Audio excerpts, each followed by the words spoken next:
Salam, salam outsider, le débrief commence maintenant.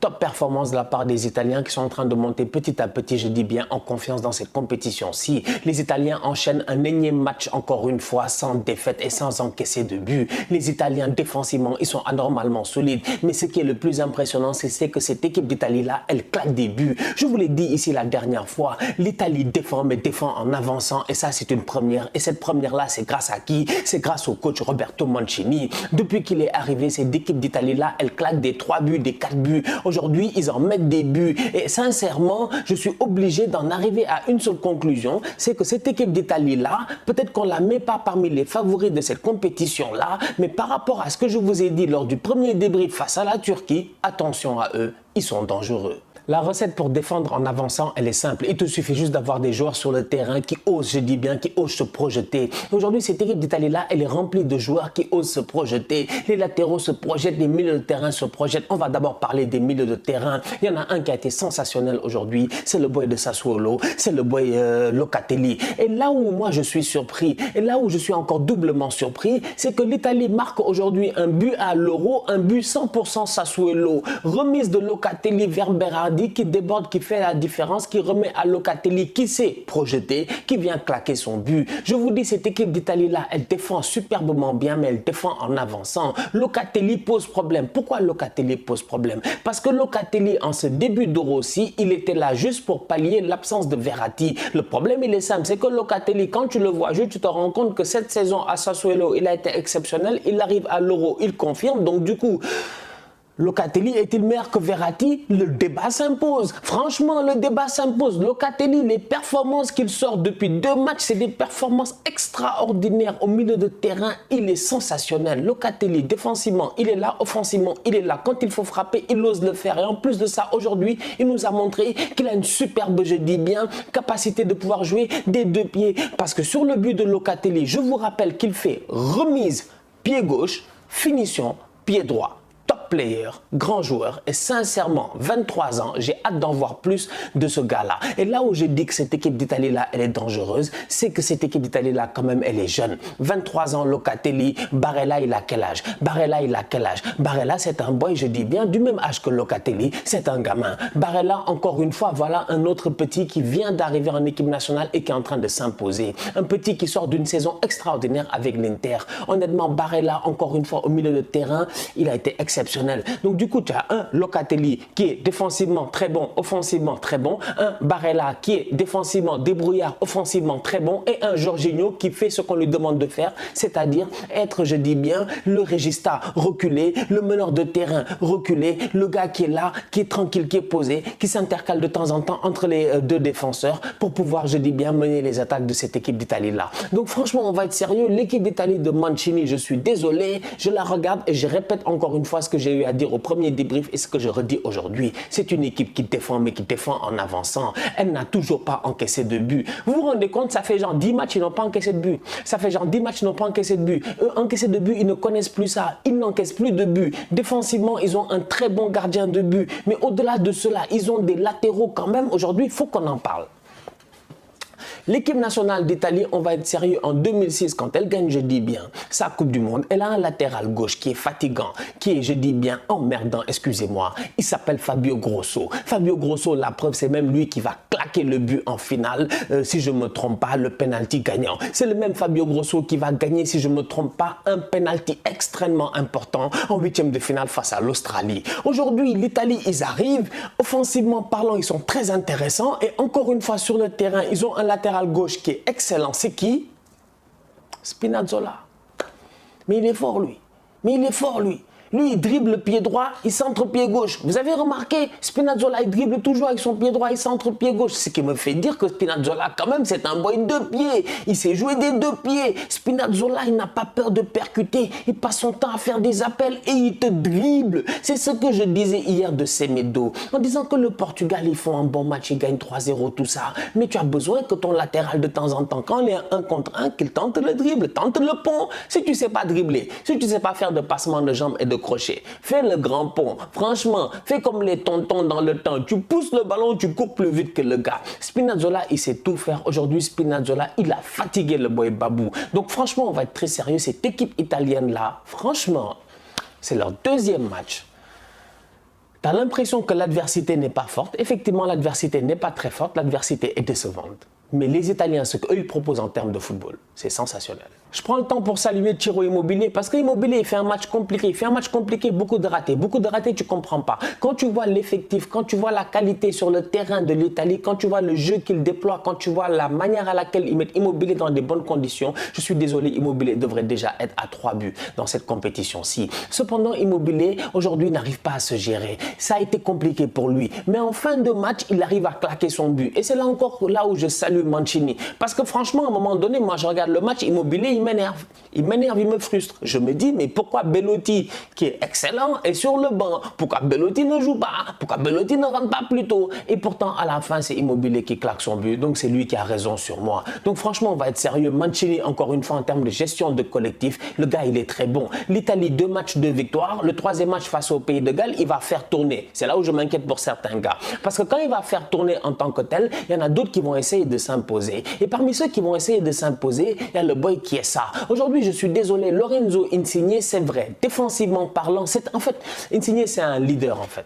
C'est que c'est un leader. C'est pour cela qu'il est intouchable dans cette équipe-là. Mais je pense que dans certains matchs de cette équipe d'Italie-là, un boy comme Chiesa pourra amener énormément. Plusieurs fois en première mi-temps, Insigne n'arrive pas à prendre de vitesse le boy Mbabou. Le seul qui réussit à le prendre de vitesse, c'est Spinazzola.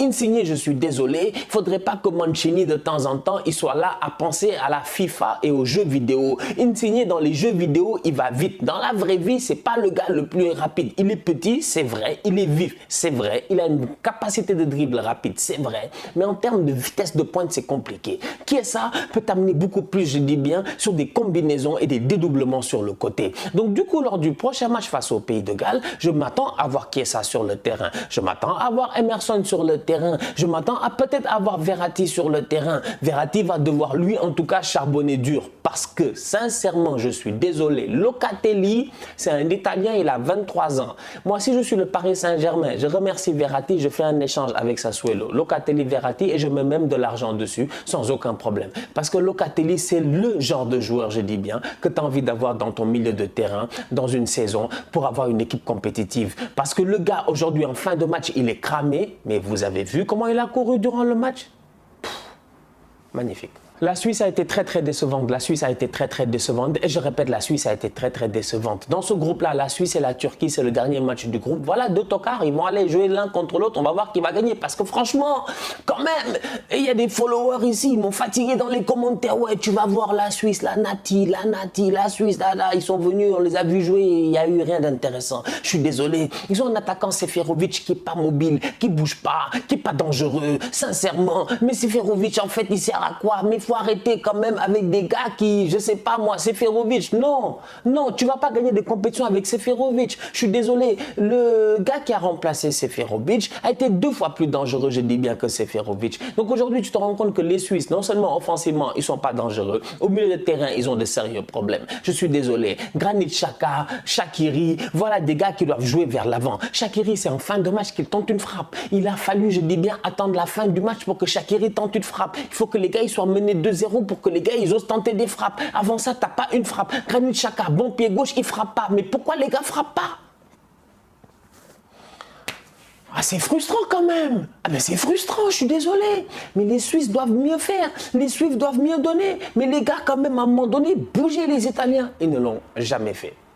Très déçu de cette équipe suisse-là. Le seul point positif, je pense, dans cette équipe, c'est peut-être le latéral droit Mbabou. Et même lui, il a quand même souffert un peu face à Spinazzola. Mais mis à part ça, aucun dynamisme dans cette équipe. C'est dommage. La Suisse n'est pas encore éliminée.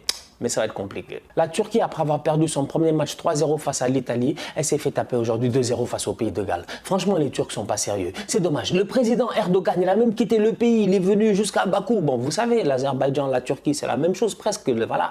Ils parlent presque la même langue. Moi, je suis allé à Bakou. Vous-même, vous savez, j'ai été ici un bandit de Bakou. C'est intéressant, Bakou. C'est une très belle ville.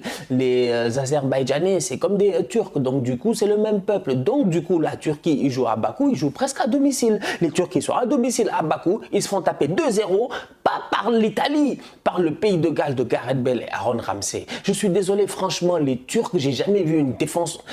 Pour moi, c'est la pire défense de la compétition. C'est-à-dire qu'en termes d'alignement, tu regardes le match Turquie-Pays de Galles, tu as mal à la tête. Franchement, tu as mal à la tête, tu comprends pas. C'est-à-dire que tu es choqué. Tu es choqué par la nullardise et la tocardise de ces enfants-là. Mais s'il vous plaît, tenez-moi une ligne, tenez-moi un hors-jeu. Ils sont incapables de le faire. Le pire, c'est qu'ils lèvent le bras alors qu'ils sont tous en train de couvrir le gars.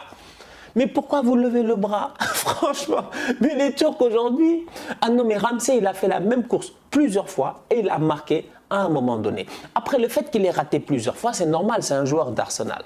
Qu'on me dise, ouais, Ramsey, il a été à la Juve, tout ça, ou il est à la Juve, ça ne m'intéresse pas. Il y a des boys, toute leur vie, c'est des boys d'Arsenal. Les Ramsey, les Jack Wilshere, il y a des gars, c'est des gars d'Arsenal, je dis bien. Ramsey, c'est mon boy d'Arsenal. Ramsey, il a raté 35 occasions, mais à la 36e, il s'est géré, il a claqué un but. Gareth Bale a raté un penalty, mais il a mis 2 passes décisives. Et le pire dans tout ça, c'est quand tu te rends compte qu'à la 94e minute ou je ne sais quoi, dans le temps additionnel, corner pour le pays de Galles, Gareth Bale essaie de prendre le corner, de faire une petite passe, donc de le jouer en petite passe, de longer la ligne et d'aller jusqu'au but sur un corner. Les Turcs sortent le ballon, deuxième tentative, Gareth Bale prend le ballon, il refait la même chose et ça passe. Et il n'y a aucun Turc qui est là pour l'arrêter. Ils sont là, ils le voient passer et ils le laissent passer. Il fait la passe décisive. Évidemment, je dis bien, les Gallois mettent un deuxième but. Gareth Bale rate un penalty, claque 2 passes décisives. Il a été énorme aujourd'hui. Aaron Ramsey aussi. Franchement, les Gallois, encore une fois, ils sont surprenants. Encore une fois, ils sont très intéressants. Ils ont un excellent gardien de but qui a été très bon aujourd'hui. Je suis, comme je dis, déçu de la Turquie. Des Yilmaz, des Yajitsi, un Kalanoglu. Kalanoglu, le boy de Milan, ça c'est un joueur de championnat. Voilà les joueurs de championnat. Quand il faut être en championnat, mettre des frappes de 35 mètres, ils sont là. Quand tu arrives en équipe nationale, il faut mouiller le maillot, ils ne sont pas là, franchement. Mais Kalanoglu, la performance qu'il a sortie aujourd'hui, mais c'est incroyable. C'est incroyable. C'est-à-dire que les gars, ils arrivent dans les 25 mètres, on dirait qu'ils sont perdus. Défensivement parlant, tu ne comprends pas, il n'y a pas de milieu de terrain en Turquie. En fait, en Turquie, il n'y a pas de milieu de terrain. Et je vous jure, si vous n'avez pas vu le match Turquie-Pays de Galles, mais je vous jure, ça vaut la peine de s'asseoir et regarder le match. Mais tu vas rire comme jamais. Tu vas dire, mais les Turcs, ils font quoi en fait? On est à l'euro là, les gars. C'est dommage. Et avant de finir, la Finlande qui perd aujourd'hui 1-0 face à la Russie. Franchement, on est passé à ça, de voir les Finlandais à 6 points. On est passé à ça, de voir les Finlandais à 6 points. Ils ont joué un match face aux Russes et ils ont été très bons, les Finlandais. Très intéressants dans ce qu'ils savent faire. Maintenant, le problème des Finlandais, il est simple, c'est que tu sens qu'ils manquent d'expérience. Mais derrière, rien n'empêche les Finlandais de pouvoir se qualifier comme les meilleurs troisièmes. Parce que dans cette compétition-ci, jusqu'à présent, ils n'ont pas été ridicules. Ils jouent un premier match face au Danemark. C'est vrai, il y a eu ce qui s'est passé avec Eriksen. Ils en profitent. Bon, derrière, c'est vrai que les Danois, mentalement, ils sont plus là. Ils sont, voilà, ils sont émoussés, j'ai envie de dire, mentalement, émotionnellement et tout ça. Les Finlandais viennent, ils claquent leur but, ils gagnent 1-0. Aujourd'hui, ils perdent 1-0 face à la Russie, mais les Finlandais, ils ouvrent le score en premier. Malheureusement, le gars est hors jeu d'un Chouya, d'un Morata. C'est dommage. Sinon, il aurait claqué son but. Peut-être ça aurait fini 1-1.